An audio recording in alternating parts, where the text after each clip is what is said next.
Michael Bublé, Martini in the morning.com. My baby just cares for me. And it's funny, we were getting nostalgic. Not only is today the 100th anniversary of the birth of Frank Sinatra, but 14 years ago today, we launched the old radio station that eventually became what we're doing now. And Charlie Pignone was there. That was 14 years ago? 14 Over years at ago. the Pinnacle building? Somewhere. Here, use this one. Mother Miriam wants a microphone. Oh, okay. By NBC, right? Yeah, we were across. Yeah, we did some great stuff there with you. We had Frank Jr. We'd bring in Bill Miller, Al Viola. We did everybody. We were right in the building because we had just made a deal with Warner Records, and we were in the building. That was a good time.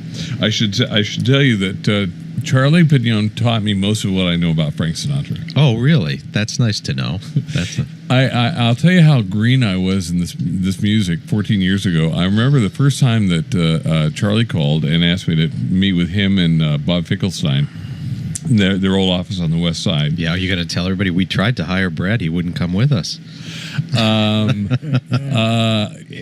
first time I met with him, I remember we had started doing our Twin Spin Tuesdays, which the Clear Channel the Suits didn't like, but Charlie heard it on the air and he said, "Come over, we want to play something for you."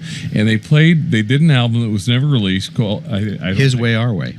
And I sat there and I heard a beautiful rendition of the song "Willow Weep for Me" by Paula Cole. Paula Cole, yeah. And back to back with Frank Sinatra's.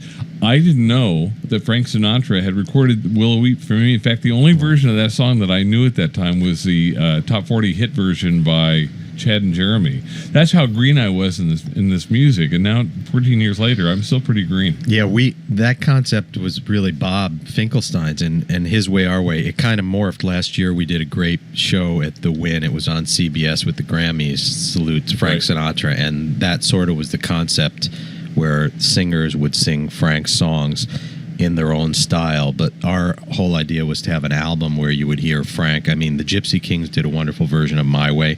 The nice thing about that album, and eventually, hopefully it will come out in some kind of form, is that it wasn't people doing takedowns of Frank's arrangements. You know, a lot of people do that and they do it, but they were doing it in their own way. Right. And it was a nice juxtaposition. And that's what we like to do on Twin Spin Tuesday. Now that I don't have corporate suits to answer to, I can do whatever I want or whatever the audience wants. But that's what we try to do on Twin Spin Tuesday. We're we'll play maybe Frank Sinatra's version, one of his versions of Night and Day, and then the Temptations version, which is totally different. Yeah, and the best example that I know through all the years is listening to Frank do Try a Little Tenderness and then play Otis Redding. And you can just hear two great artists and they have different interpretations of a wonderful song. Same great song, just two different ways of doing it. I'm looking for... one of the things we did at the old radio station, when you guys repackaged some Frank Sinatra Christmas stuff back in the Christmas collection, 2005. We've done so much that as I get older, I forget the years. I'm guessing it's 2008 when we did Silent Night. Is that what you're talking about? Yeah.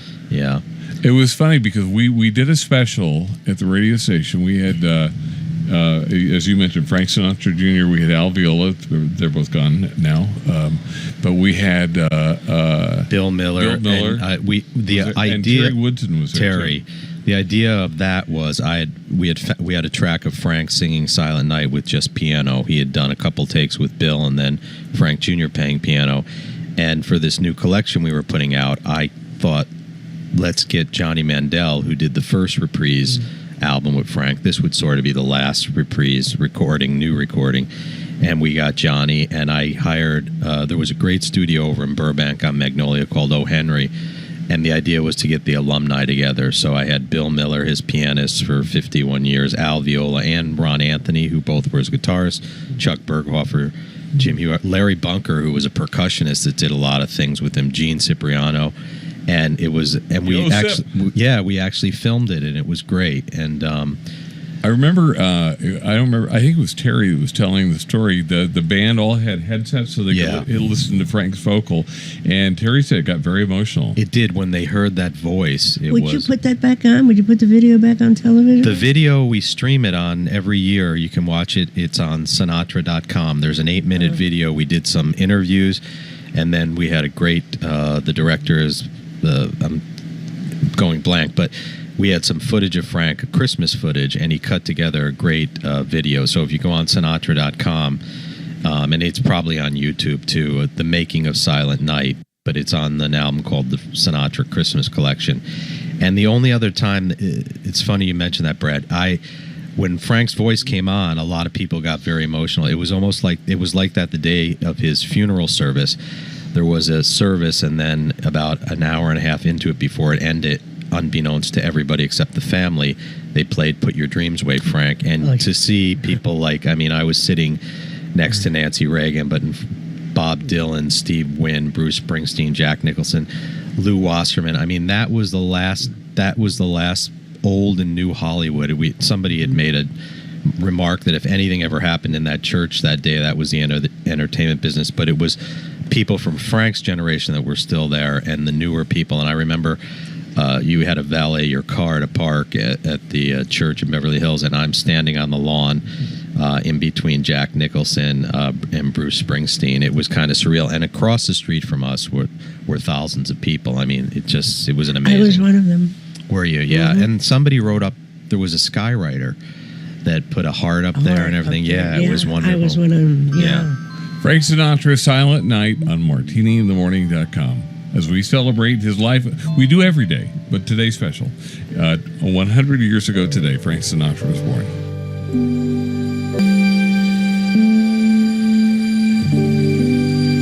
MartiniInTheMorning.com, Frank Sinatra. I'll share something with you, maybe because Frank Jr. is gone.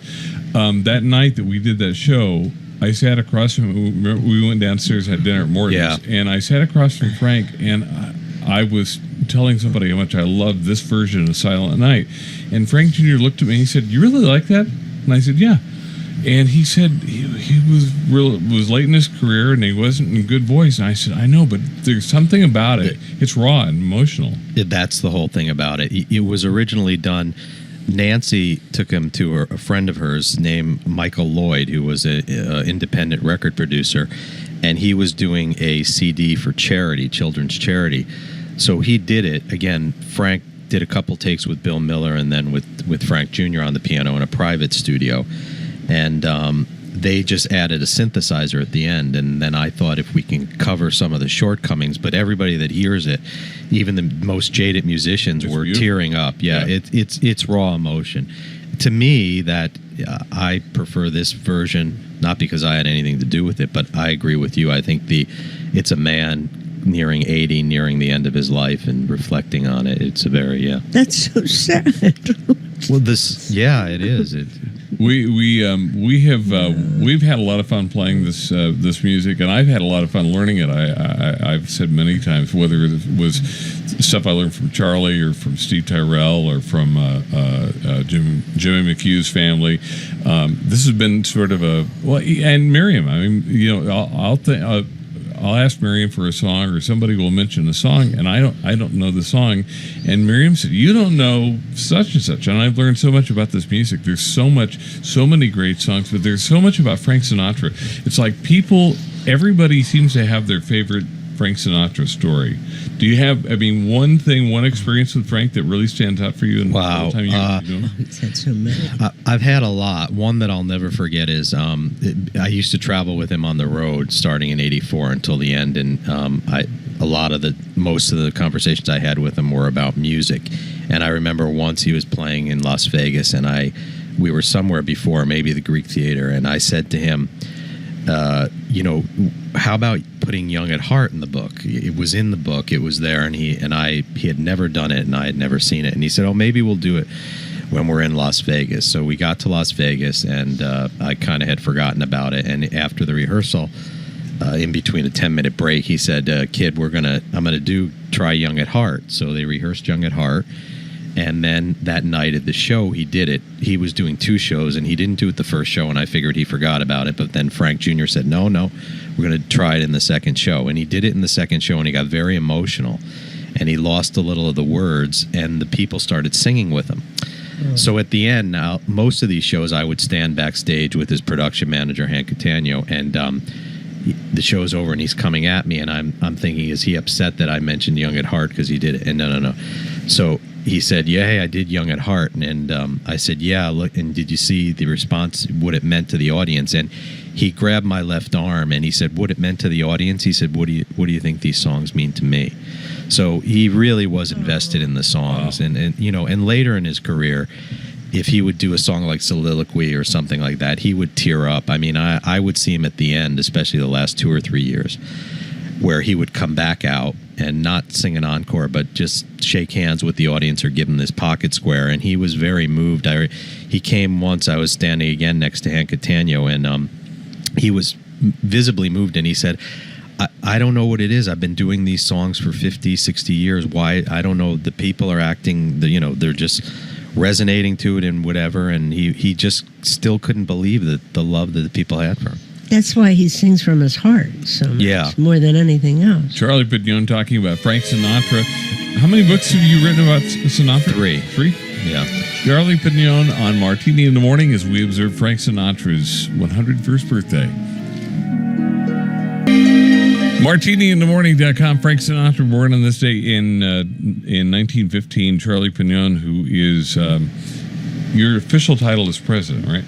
Co-president or senior vice president. It changes all the time over there. Frank Sinatra Enterprises, and he's written 3 books on Frank Sinatra. What I have to tell you, I like the Sinatra 100 book a lot, but my favorite book that you did on Frank Sinatra, you know which one? The Treasures. That was a really clever book. Charlie did a book. It was a combination of writing and photographs and memorabilia. It was not my idea. Well, actually, a book publisher came to us, and they sat with Bob Finkelstein and I, and they wanted to do sort of a pop-up book, like where you open something up. So I said, we don't have a lot of ephemeral or material that lends itself to pop-up. So they said, I gave them a couple examples, and they came back in a couple weeks and said, what if we did this and put a glycine envelope, and in each chapter we'll put I saw that book. Amazing. So I wish I had a royalty on how many books after the Sinatra Treasures was successful. B.B. King, Audrey Hepburn, John Lennon, Bob Dylan. I mean, some of those books, when I looked at them, they actually, whoever did them, and it's a flattery, it was almost laid out exactly page-wise as our book, and they just put in their text and then their ephemeral. But yeah, it was a wonderful. People like that. We tried to get that reprinted for the centennial, and it was just almost cost prohibitive because you had to do it. But the Sinatra 100 book is still available and for a limited time. I think that came out. That has more of his, if you want to know about his career, the timeline and the photos, it goes through everything. So will you have those books tonight? Because tonight you're going to be. I think, Dave Damiani always has books for me to sign. As you guys know, you've been at a lot of the events. So, I will be there. They're doing a Sinatra 101 party at the Prospect Theater in Hollywood. If you can get there with that Millennium Falcon sitting out in the middle of Hollywood. I assume it's moved. They did the opening of the new Star Wars movie on Saturday, and the Millennium Falcon was sitting out in the middle of the street, and they closed Hollywood. But tonight at 8 o'clock, Dave Damiani and his band with Peter Erskine sitting in on the drums, playing some great Sinatra songs, celebrating Frank Sinatra, born 101 years ago today. You were talking about that concept, that his way, our way concept. I remember, and I was thinking about this yesterday because we drove by our old studios, and down below us was the guy that created the office of the guy that created the TV show The Biggest Loser. We were having a conversation. Charlie and Bob Finkelstein and I were going to have we had lunch, and we were going to meet with a TV producer to talk about the idea of doing. I think it was for would have been his 90th birthday, maybe. Yeah.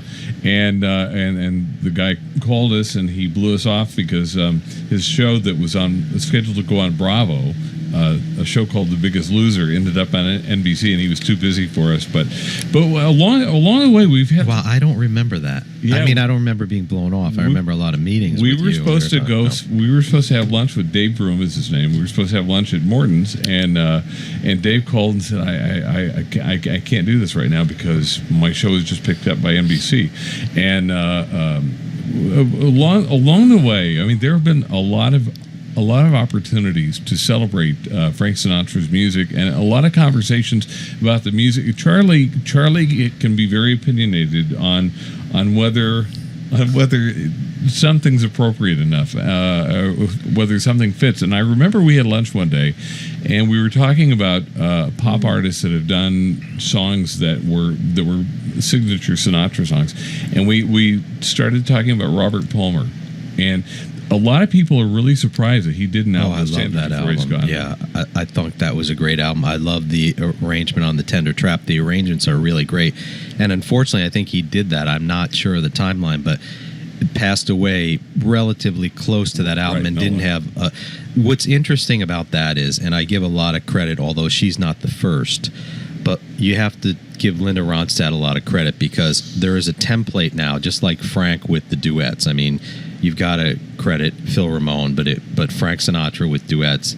Since he did that about 20 years ago, every artist has now replicated that very successfully. Tony Bennett, Barbra Streisand, etc. They do these celebrity duets albums or duets. But what we were talking about.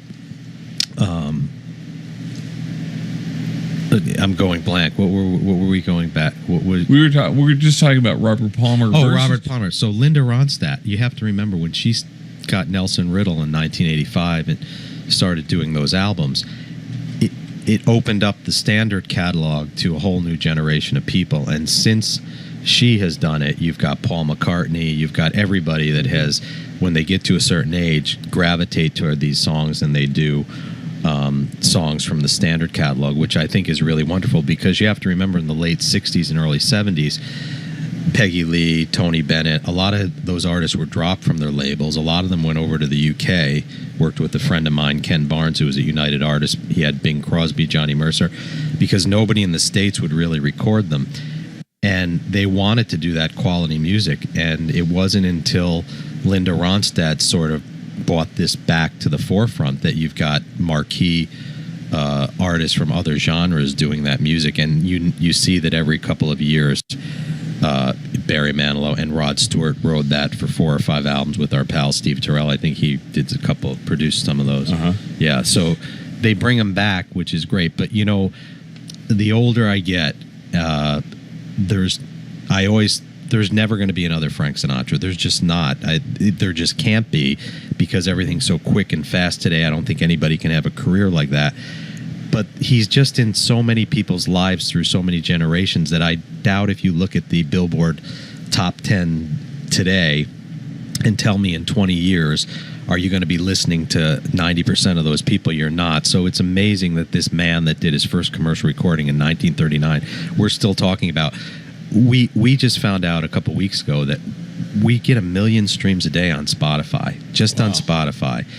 For a legacy artist, that's really amazing, and that's a testament to his talent and his artistry, nothing that we've done.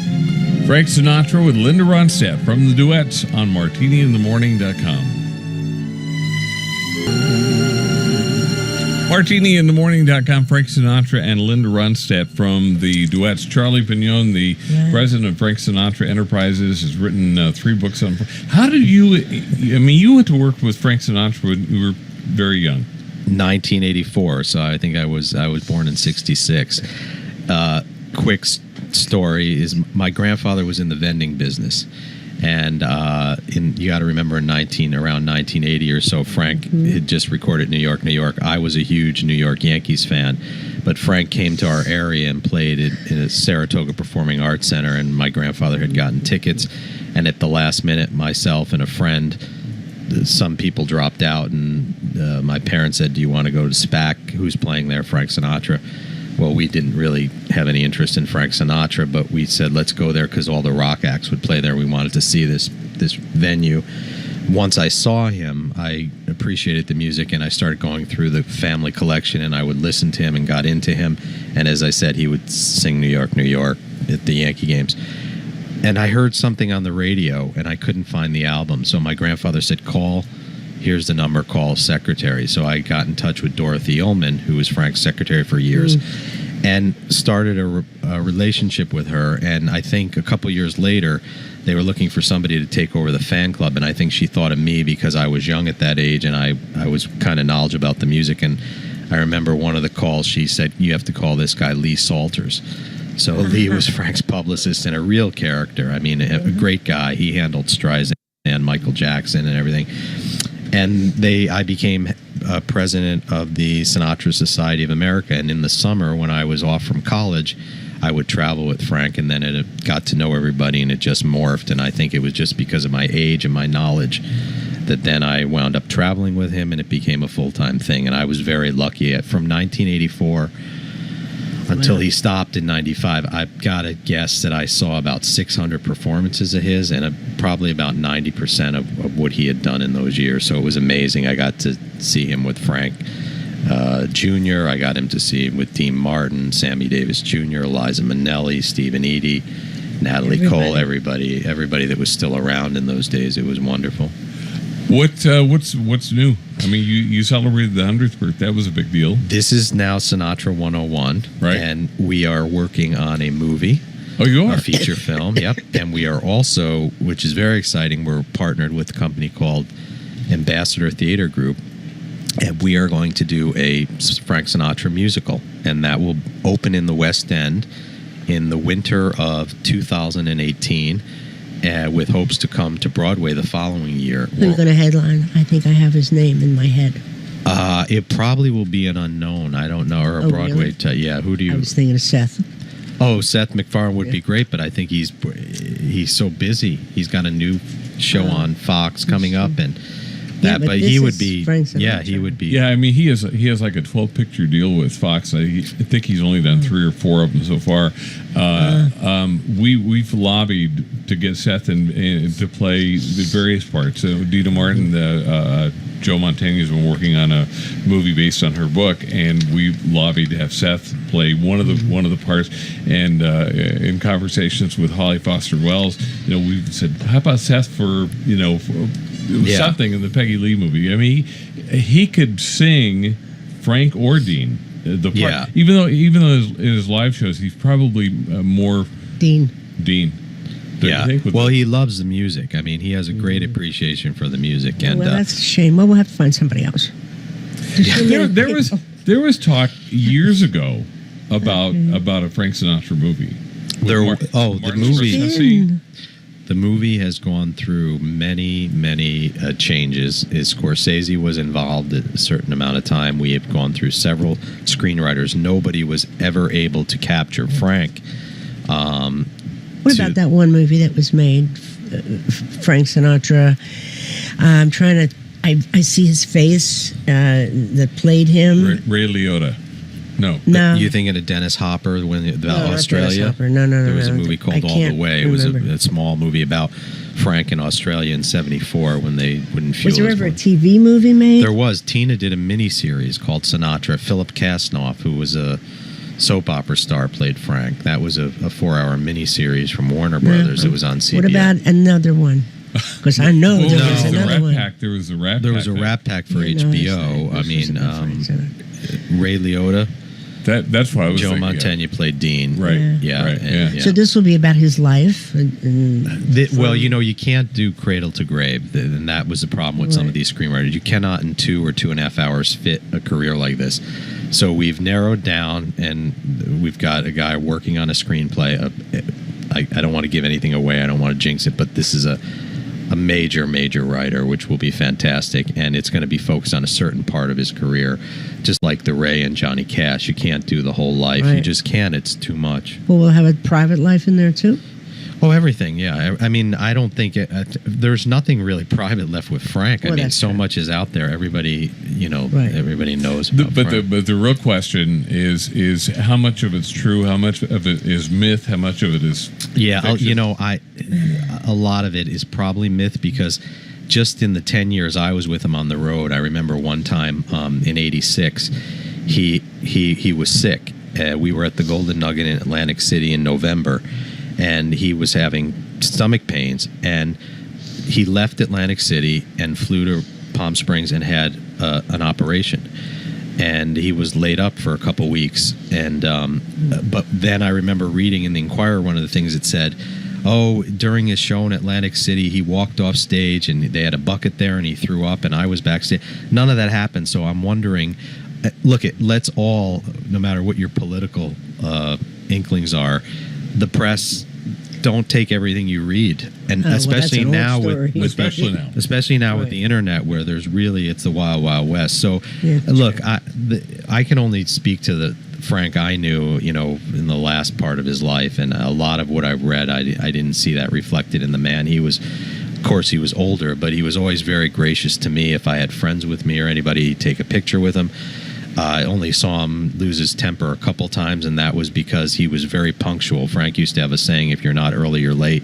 If the show didn't start on time, he was really upset. One night we were at the Garden State Art Center in New Jersey, and he was pacing back and forth, and he said to Hank Catania, why isn't it's 8:05, why isn't Tom Dreesen, why isn't the show started? And Hank said, there's some technical issues. And Frank said, well, look, there are people here that probably hired babysitters, and they probably want to get home, and I don't want to have to cut the show. And he said, Hank, I just need one mic, one light in the band, and I can do a show. Don't give me this stuff about technical issues. And the following year at Garden State Art Center, somebody told him at the rehearsal, last night here, Sinead O'Connor either burnt the flag or ripped a picture of the Pope, and he was incensed. And I remember after he did the first couple songs, either Come Fly With Me or Feel So Young, he couldn't help himself, and he said, if she were here, I'd kick her ass tonight, because he was a real patriot. I remember that. Yeah. I remember when she did that. Frank Sinatra, Martini in the Morning. We're talking with Charlie Pignone on the occasion of the 101st anniversary of the birth of Frank Sinatra. Born on this date in 1915, Frank Sinatra. MartiniInTheMorning.com. It's 9:48, 10 a.m. Pacific time. Frank Sinatra, born on this date in 1915, and it's funny. You talked about this a little bit. I mean, today's music, and there's some terrific music out there, but it's very disposable. We'll still be talking about Frank Sinatra and the Great American Song, but these songs hundreds of years from now, after we're going way out, there's just something about the quality of these songs. The other thing that you have to realize, that we talked about Linda Ronstadt, but the changes in the business in the 20s, 30s, 40s, 50s, and then it started to change. But people that wrote songs, that's what they did. That was their craft. Johnny Mercer, Sammy Cahn, Cole Porter, George Gershwin. As it got into the late 50s, I think commerce came into play, and you've got people that said, why am I sharing publishing? I can write songs. I can play a couple chords. So you had people that are singer-songwriters. Now, granted, there are some that are in the same league as these writers, but most of them aren't. It would be like building a house, and you want the same guy to do your plumbing that you want to do your electric, and it's not the same, because those guys wrote songs specifically. They crafted them, and they're you know them. I say just go to the Billboard charts, and if you look at that, put it away and look at it in 10 years, and you're not going to see. There's only a few. There's Tony Bennett. There's Barbra Streisand, that continually, when they record, it's something. And they're in the music business. You have Frank, the Beatles, Elvis, that just every generation, no matter how far we go from when they stopped working, that they discover these people, and that's because their artistry in the catalog is so immense, and it's quality. Quality always rises to the top. Years ago, you told me a story about a British pop star. I think he's from Great Britain or Australia. Robbie Williams. Robbie, yeah. Robbie was working on an album. He did an album in 2001 or 2, I think. Swing While You're Winning. Swing While You're Winning, and you guys. I got a call. Julie Berghofer, who's married to Chuck Berghofer, she knew, again, a name escapes me, whoever Robbie's conductor was. and gave him my name, and he called me and he said, Steve Sidwell, it might be. Would you come down to Capitol? We're doing an album with Robbie Williams, and we wanted to do. It was a very good year, and we're maybe with Frank Jr. Robbie wants to sing a duet. So I went down there and I said to him, "Well, would you?" After I heard Robbie sing and learned a little about him, that he was a huge star over there, and I think Capitol had just signed him to a huge deal. How would you like to do, if I can talk to Tina and Nancy and the family, a duet with Frank? Because I said that the way that was recorded on the multi-tracks, he could do a duet. So they were ecstatic, and they did that. And after they did that and mixed it, it came out great. And I got another call, and it was, Robbie wants to do one of the Saloon songs. He wants to do one for my baby. Who can you recommend that plays like Frank's pianist, Bill Miller? I said, I can recommend Bill Miller. He's alive and well and whatever. And you're kidding me. So I said, no. If you want Bill, I will call him, because I was very close to Bill. He didn't live far from me. And as you know, we had those dinners every Sunday at my house. And I said, Bill, do you want to do this? And he said, yeah, I will do it. Pick me up. And we went and took him to Capitol. And he did, Bill was very respectful. Robbie wanted it almost the same way. But Bill said, I want to make a few changes just to do it. It reminds me of a funny story that Al Viola told me. I won't mention the singer, Italian singer, but a TV star that likes to be a singer. But he had hired Al Viola, and he listened to this album we put out called Sinatra and Sextet in Paris. In 1962, Frank did this world tour for children. In fact, we have a new release out called World on a String, a box set, and the DVD is all that with the small group. And on some of the concerts, Frank and Al would do Night and Day or Autumn Leaves. So this singer hired Al, and they were rehearsing, and he said, let's do Autumn Leaves like you did it with Frank. And Al played it, and he said, no, Al, that's not how you played it for Frank, and play it like you did for Frank. And Al said, you're not Frank. So, that's the problem you've got. There is only one Sinatra, and nobody is going to replicate that. And I think that people put themselves at a disadvantage when they do takedowns of these charts, because you're absolutely right. Whether it's Frank or Tony Bennett or somebody else or Nat Cole, when you've heard this music for so many decades and your ear is trained, it's almost like I say, when you hear it, you're expecting to hear Frank or Tony. When you hear the first couple notes, it's like when you're drinking something and you're drinking a Coke or something, but you pick up the wrong glass, and it's a reflex. You're smart because you don't do it. So these singers, when you hear the first openings to Come Fly With Me, and it's Billy Mays' arrangement, you want to hear Frank. That's nobody right. else. That's very true. Robbie Williams with Frank Sinatra. It was a very good year on MartiniInTheMorning.com. Frank Sinatra and Robbie Williams. It was a very good year on Martini in the Morning. Those virtual duets, there are a lot of them around. I mean, Tony Bennett's in a couple, and but you have some more, some that we have. Yeah, look, we are very judicious in how we do these. We get a lot of requests. I would guess 50 to 100 requests a year. Or can we do a duet or remix? Can I ask you about one artist in particular? Not sure I'm able to answer. I see that smirk on your face. I heard through a mutual friend that Kid Rock wanted to do a virtual duet with Frank. Wow, I never heard that, and that would be something that we would consider, because it would open Frank up to another genre of music. He, a few years ago, he was on the 50th anniversary of the Grammys, and he opened the show with Keely Smith doing. Oh, right. They did That Old Black Magic, which was the first song ever to get a Grammy, and. Somebody, and I can't remember who it was, but somebody that's close to Keely said she had no idea who Kid Rock was. At this point, I'm not sure, sadly, Keely knows who Keely is, but... Yeah. I think a lot of people know who Keely Smith is. No. I don't... Oh, yeah. Last time I saw Keely, she was not... I don't think she's... You're on the air. People can hear you. Anyway, so we get approached about doing virtual duets, and last year with Frank's Centennial, we got a call, and I sent you these so we can play them. They're both Christmas things, and one artist is Helene Fischer, who is like the Adele of Germany. And when I heard her sing, and when they sent me the temp track of the arrangement, when you hear this, the arrangement is gorgeous. This is something that I thought, any decision we make, and Tina Sinatra is the head of the company, and then Bob Finkelstein. But we always try to think if Frank, the decisions are made is what would Frank do if he were still here. So when I heard this, I said to them, boy, I think he would have sang with her when you hear her and you hear this arrangement. The other one is Kylie Minogue. Is that how you say it? Kylie Minogue. Kylie Minogue. And her representatives contacted me and said she's doing a Christmas album. She's doing a bunch of virtual duets. I think she did White Christmas with Bing Crosby, but do you have something? She wants to really do Santa Claus Coming to Town. And I said, Frank only did that at Columbia, but he did it on a TV show in 1957 with the great Nelson Riddle arrangement. And same thing, we listened to how it would sound. They sent me a temp track.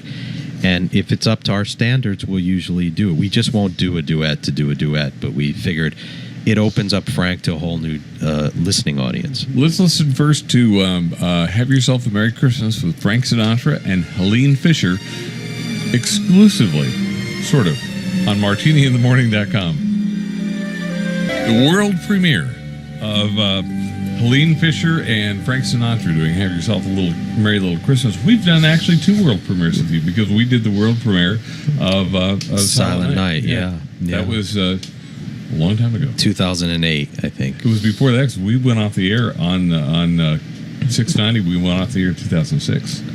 Wow, maybe it might be 2004. Charlie Pignone, who's the president of Frank Sinatra Enterprises and the author of 3 books so far. Although we as we talked during the songs, we've encouraged Charlie to write another book. Well, I did a book on the Copacabana. That's with Jules Padel's daughter, Mickey Padel. That was a really good book. It was a great book until an editor got a hold of it and took out a lot of the Mickey's personal stuff.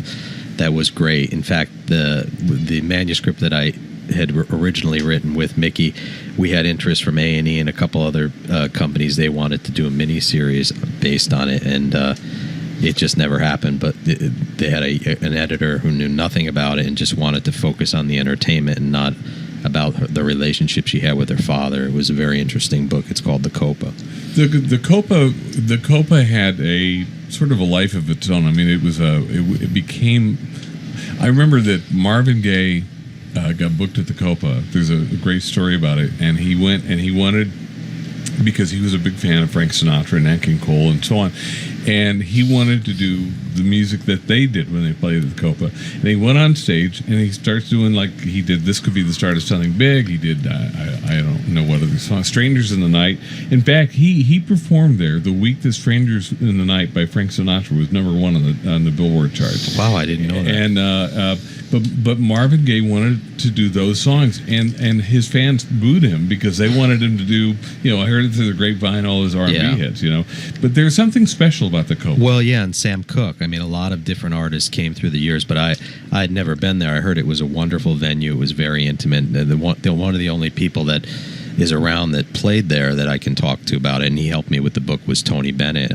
Actually Barry Manilow too, because he had written the song, but he gave me a great story and wrote a foreword for the book. But yeah, it had a lot of great entertainers. It has come back. There's a Copacabana. I was in New York a while ago, and they've got the old logo on the sign. They've moved it, but it's back. I don't know if it's a dance club or whatever, but yeah, it was a famous nightclub.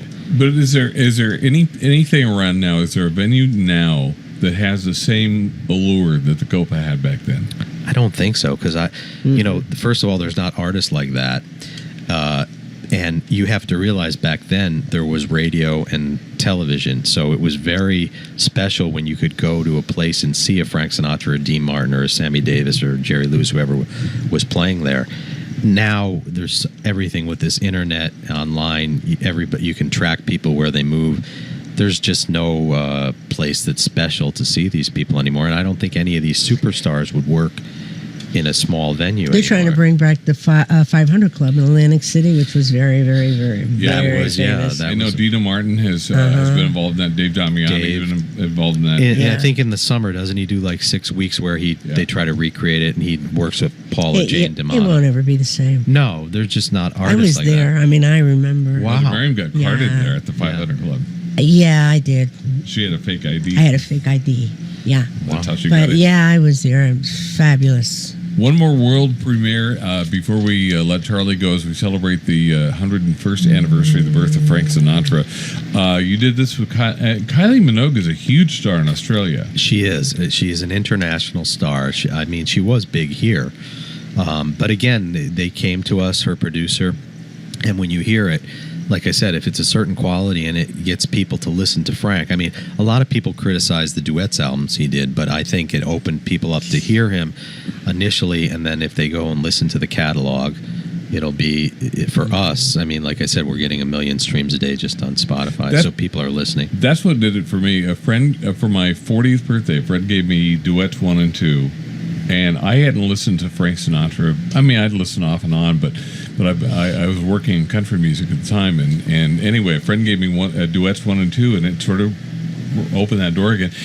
I had Nancy Sinatra on years ago, and we were talking, and she said, "You're a little young to be such a big fan of my father's music," and I told her that where I what? I'm thinking out loud. I just remembered something. Go on. I'm sorry. That when I was a kid, I was often I would wake up in the morning, and before I had to get up to get ready for school, I would get my transistor radio and put it under my pillow and lay there and listen to music until my mom told me I had to get up. And I remember distinctly, and I told Nancy the story, listening one day, and I heard a Beatles song, and I think it was "I Want to Hold Your Hand," and then I heard another song, and then I heard a Rolling Stones song, and I can't remember what it was, but the song in the middle was "That's Life" by Frank Sinatra. And he was as big a rock star to me as the Beatles or the Rolling Stones. Yeah. And that's when I became a fan. Funny you mentioned "That's Life." We have a holiday commercial for Express with a remix of "That's Life" that's on national television now, yeah. I remember, I do this. I remember 1948, 49, sitting with my mom. I was 10 or maybe 35. 9. No, shut your mouth. Anyway, I'm sitting on the bed and listening to Your Hit Parade by Chesterfield. He had a half hour, and he was singing Shoe Fly Pie. And my mom loved him, and I'm only 10, and I started to love him. And then, like the Bobby Sox girls, swooning. I remember I used to do that. I'm sorry, I didn't mean to interrupt. I just thought about that. No, that's a great So look how many years it's been, how many generations, my mother's generation, and then my generation. And then your children's generation. Yeah. So much I'm apart. It's MartiniInTheMorning.com. Frank Sinatra and Kylie Minogue. Frank Sinatra and Kylie Minogue. Santa Claus is coming to town. So we got that before. Well, it was out last year, but we usually don't talk about competition. But we got the other song we got before. Seriously, maybe, Sinatra? Yeah, I think so. And don't let anybody know. Yeah, I don't want to be remiss, but you've been great. You've been a champion of this music for us for years, and we really appreciate it. You've been doing it for a long while, and as I said earlier, and you glossed over it, we tried to hire you a decade ago. And I would be remiss if I didn't say that we have a new release out called World on a String, which is a box set of performances from Frank all around the world, 4 CDs and a DVD. Is that brand new? It came out about a month ago. It's got a great concert from the Pyramids. He did a concert at the base of the Pyramids. I remember that, yeah. Do we have it? Yeah. It's in my bag. I was going to take it back to Boise with me and listen to it. No, because then you'll leave it there and you'll forget to bring it back. I know. Well, we need you to play it, Brad. We'll play it. Hey, one last story, and then we'll because I got to drive down to Orange County. And we got the party tonight with you and Dave Damiani. Yep. Where is it again? And Holly Foster Wells will be there also. Good. Yeah, where is it again? I did see Holly here. She let me know she was going to be on your show, and at that point, I was able to actually watch it live on the computer, like the video on feed. Martini Vision. Yeah. Yeah. Do you still have that? Uh-huh. Are we on there now? Yeah, you've been on. Oh, wow. Yeah. I didn't know that. If you know that, you would have dressed up, right? Yeah. Where's hair and makeup? What time is the show? The show's tonight, 8 o'clock, the Prospect Theater in Hollywood. On Hollywood. Yeah, it's in Hollywood. I don't know the exact. Look it up. You can find it. Yeah. You'll find it. Look it up. You're going to see a great show. A funny story. Since you mentioned Holly, we were talking about the fact that we've lobbied, especially because I'm just a huge fan of Seth MacFarlane, not only as a performer, but I love when you go to one of his shows. His I have somebody steal a set list every time because I want to see, what was, he did some song that was kind of obscure, but it was fun. And we've actually added several songs to our playlist because they were fun songs that Seth did not. I would love to pick his brain sometime about how he knows all these songs and where he comes up with the idea. Anyway, we were at another show. It was maybe one of Seth's shows, and Holly was there.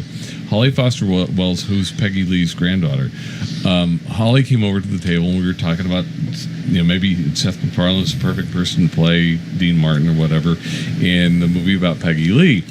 And we got into a conversation about, what's true, what makes the book, what makes the movie, what's myth, like we were talking about. And I said, it's kind of like with Frank Sinatra. There's that book that came out from his former valet, and that whole story about, and I said that whole story about Dinah Shore being at the bottom of the list. She said, no, my grandmother. Apparently there's a list if Frank Sinatra wanted, Well, the only thing I can tell you about that book is I knew George Jacobson not well because he would show up at the Sinatra golf tournaments over the years. And when that book came out, they had, if you had went to the website, they had him listed for like 20 appearances. And the first appearance he did was on a show with Sean Hannity still on, but it was Hannity and Combs on Fox. Mm-hmm. And they immediately went into some negative stuff. And George Jacobs said, well, no, that's not true. Frank was not that. Frank didn't do that. Well, it's in your book. Well, he said, the author, but he backtracked and he went on about how great Frank was. He tried to get back in Frank's employ and everything. The next day, one more appearance, and then they pulled him off because really? I think, I'm not. It's like any other book, and plus, but George would show up at Sinatra events, so I mean, there was no animosity. He seemed to still like Frank, and probably wishes he had that job back. But yeah, Holly is great. They're actually working on a movie. Yeah, with Reese Witherspoon and Todd Haynes. Todd Haynes directing. She does a wonderful job with her grandmother's legacy. Because I heard her talk about it here. It's not easy. I'm very lucky because with these Frank projects, we have such a wealth of material, as does Holly. The problem always is not what you put in, it's what you leave out, because there's so much.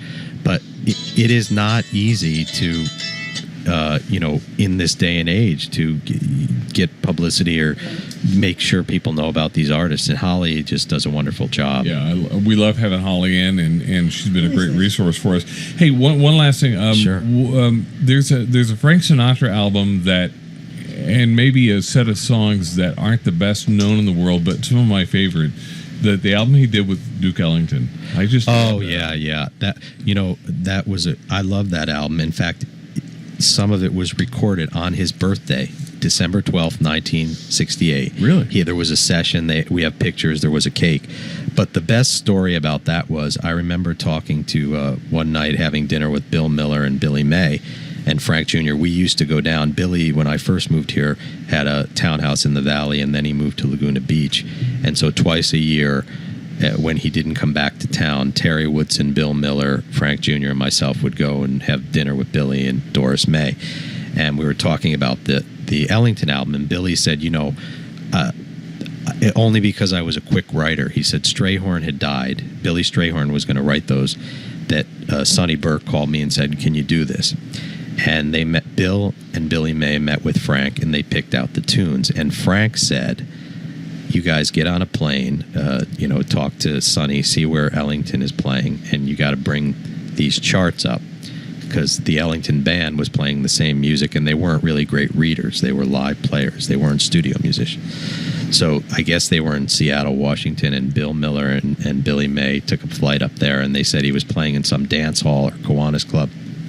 And during the break, they sat at a table, and Billy said, we took out, the scores and the sheet music, and Duke said, what is this for? Well, we thought you'd want to have these arrangements so they could run down before, there's a month or two before the session. And Duke said, what do you mean? But Bill said, well, you should call a rehearsal and do these. And Bill would do it in Duke Ellington's accent, who spoke very eloquently. But he said, Mr. Miller, the last time I called a rehearsal, I lost half of the band. And inadvertently, when they got to the studio, they were kind of ragged because they just weren't great readers. But the best track for me on that is Indian Summer. That is just a standout. It is a good album. I do wish that he had done Sophisticated Late. Some of the really Some of the big Duke Ellington songs, yeah. My favorite cut of the album? Sonny, this is Frank Jr. used to do this. He loved this. I love this song.